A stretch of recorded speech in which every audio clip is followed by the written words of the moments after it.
दोस्तों सोच कर देखिए, क्या एक छोटी सी झोपड़ी से निकला एक आम सा आइडिया किसी बड़े बिजनेस एम्पायर को जड़ से हिला सकता है? जवाब है बिल्कुल हिला सकता है। आज हम अर्थशास्त्र यानी इकोनॉमिक्स के एक बहुत ही जबरदस्त कॉन्सेप्ट मार्केट डिसरप्शन को समझेंगे। और सबसे मजेदार बात पता क्या है? इसके लिए हम किसी बड़ी मल्टीनेशनल कंपनी की केस स्टडी नहीं लेंगे, बल्कि चंदनपुर नाम के एक गांव की बहुत ही स्वादिष्ट और मसालेदार कहानी पर चर्चा करेंगे। तो चलिए शुरू करते हैं द समोसा प्राइस वॉर की ये अनोखी कहानी। जरा इस घमंड से भरे हुए बयान पर गौर कीजिए। यहाँ 40 रुपए में समोसे की खुशबू तक नहीं मिलती। एक समोसा 120 का है, लेना है तो ले, वरना रास्ता नाप। ये शब्द थे बंसीलाल के। चंदनपुर गांव में बंसीलाल के कड़क मटन समोसे इतने मशहूर थे कि क्या ही बताएं। ये छोटी सी लाइन एकदम साफ कर देती है कि बंसीलाल सिर्फ एक मामूली दुकानदार नहीं था भाई, वो तो मार्केट का इकलौता राजा था। उसकी एक ऐसी मोनोपोली थी कि वो जो चाहे दाम वसूल सकता था और लोग मजबूर थे। तो सबसे पहले बात करते हैं इस कहानी के पहले पहलू की, बंसी जाल का वो महंगा समोसा और उसके सामने एक आम आदमी, सुमेर की गहरी निराशा, एक ऐसी आर्थिक खाई जिसने इस पूरी कहानी की नींव रखी। अब जरा इस नंबर को देखिए, 120 रुपए। एक बार सोच कर देखिए, एक छोटे से गांव में सिर्फ एक समोसे के लिए 120 रुपया देना। आज के जमाने में शायद शहर में भी हम इतना ना दें, लेकिन जब मार्केट में डिमांड बहुत ज्यादा हो और सप्लाई करने वाला खैर सिर्फ एक ही इंसान हो, तो दाम तो आसमान छुएंगे ही ना। ये 120 रुपए असल में किसी समोसे की कीमत नहीं थी दोस्तों। ये उस एक छत्र राज, उस मोनोपोली की कीमत थी जो गांव वालों को मजबूरन चुकानी पड़ती थी। और वहीं दूसरी तरफ हमारे पास एक और आंकड़ा है, 150 रुपए। ये वो रकम थी जो सुमेर नाम के एक गरीब लक्कड़हारे ने दिन भर खून पसीना एक करके भारी लकड़ियां काटकर कमाई थीं। उसकी खुशी का ठिकाना नहीं था। उसने सोचा, चलो आज तो मैं भी 120 रुपए वाला वो मशहूर समोसा खरीद ही लूंगा। पर जैसे ही सुमेर दुकान की तरफ आगे बढ़ा, गांव के रईस लाला धनीराम ने उसे बीच रास्ते में ही रोक लिया और किसी पुराने अनाज के कर्ज के नाम पर उसके वो 150 रुपए बड़ी बेरहमी से छीन लिए। जरा सोचिए, कितनी गहरी निराशा हुई होगी सुमेर को उस वक्त। लेकिन कहते हैं ना कि जरूरत ही आविष्कार की जननी है।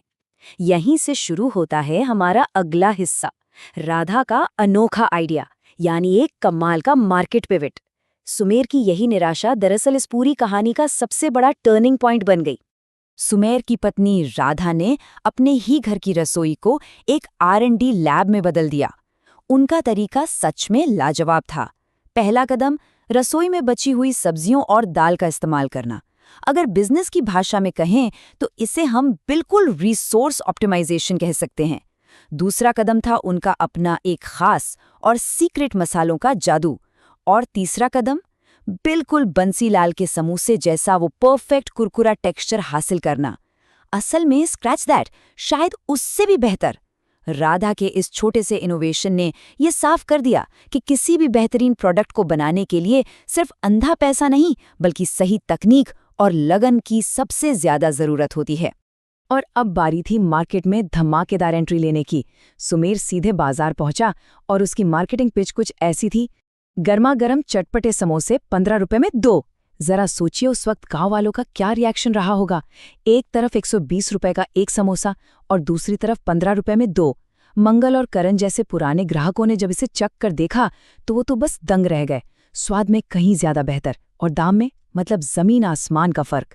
इससे कहते हैं एक परफेक्ट मार्केट एंट्री, जहां आप कस्टमर को ऐसी जबरदस्त वैल्यू देते हैं कि वो उसको मना ही नहीं कर पाता।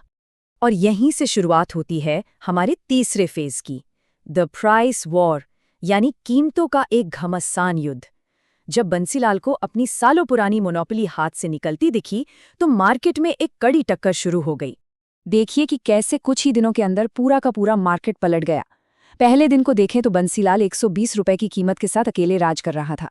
फिर दूसरे दिन सुमेर अपनी 15 रुपए की जबरदस्त ऑफर के साथ मैदान में उतरता है। तीसरे दिन तक बंसीलाल बुरी तरह घबरा जाता है और अपनी कीमत सीधे आधी करके 60 रुपए कर देता है। लेकिन असली धमाका तो चौथे दिन होता है दोस्तों।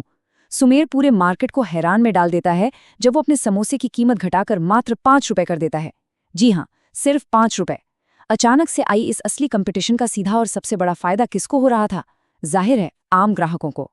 पर देखिए, जल्दबाजी और घबराहट में लोग अक्सर बड़ी गलतियां कर बैठते हैं, और बंसीलाल ने भी यही किया।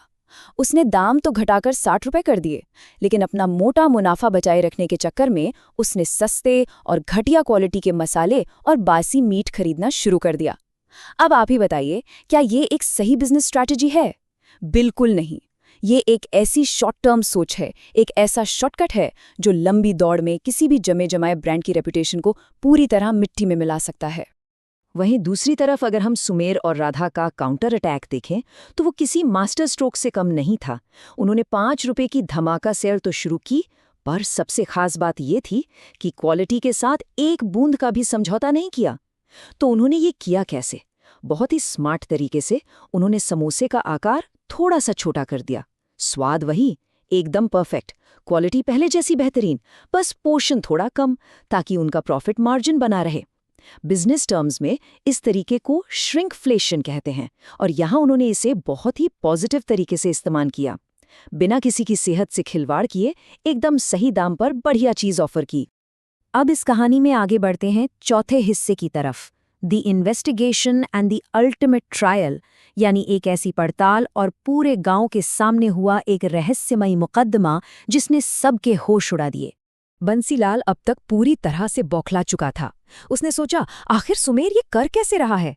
लेकिन उसकी ये जासूसी बिल्कुल फ्लॉप रही। जब उसने कसाई रहमत से जाकर पूछताछ की तो पता चला कि सुमेर तो उससे कोई मीट खरीदता ही नहीं है। और जब मसाले वाले के पास गया तो वहां से पता चला कि सुमेर तो सिर्फ सबसे महंगे और एकदम ताजे मसाले ही ले जाता है। अब अहंकार और जलन में अंधे हो चुके बंसीलाल ने खुद ही ये अजीब सा निष्कर्ष निकाल लिया कि हो न हो सुमेर पक्का अपने समोसों में कोई जहरीली चीज या मरे हुए जानवर मिला रहा है। और इसी झूठे शक के चलते ये पूरा मामला मुखिया जी के दरबार में एक पब्लिक ट्रायल तक जा पहुंचा। अगली सुबह बाजार के चौराहे पर भारी भीड़ जमा थी, सन्नाटा छाया हुआ था। तभी मुखिया जी ने वो सवाल पूछा जो इस पूरी कहानी का सबसे बड़ा सस्पेंस था। बिना मटन के आखिर एक मटन समोसा बनाना कैसे मुमकिन है? ये वही डिसिसिव पल था दोस्तों, जो ये तय करने वाला था कि क्या सुमेर का नया बिजनेस आज रातों रात खत्म हो जाएगा या फिर वो आज यहाँ कोई नया इतिहास रच कर जाएगा। और इस सवाल का जवाब छिपा है हमारे 5वें और आखिरी हिस्से में, द ग्रेट सोयाबीन सीक्रेट, एक ऐसा शानदार आविष्कार जिसने पूरे गेम को ही पलट के रख दिया। भीड़ के सामने सुमेर ने आगे आकर बताया कि उसके समोसे दरअसल पूरी तरह से शाकाहारी हैं। जी हाँ, वो सोयाबीन से बने थे।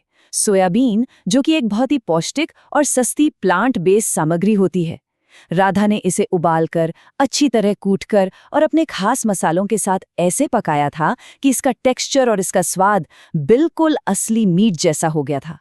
ये सच में एक कमाल का एक ब्रिलियंट प्रोडक्ट सब्स्टिट्यूशन था। एक ऐसा आइडिया जिसने कॉस्ट को तो जमीन पे लाकर रख दिया, पर क्वालिटी को आसमान की बुलंदियों तक पहुंचा दिया। किसे पता था कि सोयाबीन ऐसी मैजिक ट्रिक कर सकता है? तो सबके सामने अब आ चुका था इस पूरी घटना का अंतिम फैसला। एक तरफ था लालच में अंधा हो चुका बंसीलाल, जो लोगों को महंगा और सड़ा हुआ खाना खिला रहा था, और दूसरी तरफ थे सुमेर और राधा, जिन्होंने अपनी ईमानदारी और पूरी समझदारी से मात्र 5 रुपए में लोगों को एक पौष्टिक और स्वादिष्ट समोसा खिलाया। फैसला बिल्कुल साफ था। मुखिया जी ने तुरंत बंसीलाल की दुकान बंद करवा दी। यहाँ ईमानदारी और नएपन की जीत हुई और एरोगेंस यानी घमंड को खुद मार्केट ने उठाकर बाहर फेंक दिया। सुमेर का स्टॉल अब चंदनपुर का नया प्राइड बन चुका था। चंदनपुर की ये स्वादिष्ट कहानी तो यहाँ खत्म होती है दोस्तों, लेकिन जाते जाते एक बहुत ही गहरा सवाल हमारे लिए छोड़ जाती है। आज के इस आधुनिक दौर में ऐसी कौन सी एवरीडे मोनोपोलीज या अकेले राज करने वाली कंपनियां हैं जिन्हें किसी ऐसे ही छोटे, स्मार्ट और ईमानदार इनोवेशन के जरिए तोड़ा जा सकता है? देखिए, बंसीलाल जैसे घमंडी ब्रांड आज भी हमारे आसपास मौजूद हैं, पर ये केस स्टडी हमें दिखाती है कि अगर आपके पास एक सॉलिड आइडिया हो, थोड़ी लगन हो और काम में ईमानदारी हो, तो किसी भी बड़े से बड़े साम्राज्य को हिलाया जा सकता है। ये सच में एक ऐसा विचार है जिस पर हम सबको आज गहराई से सोचने की जरूरत है। आज के इस विश्लेषण में बस इतना ही। मिलते हैं अगली बार।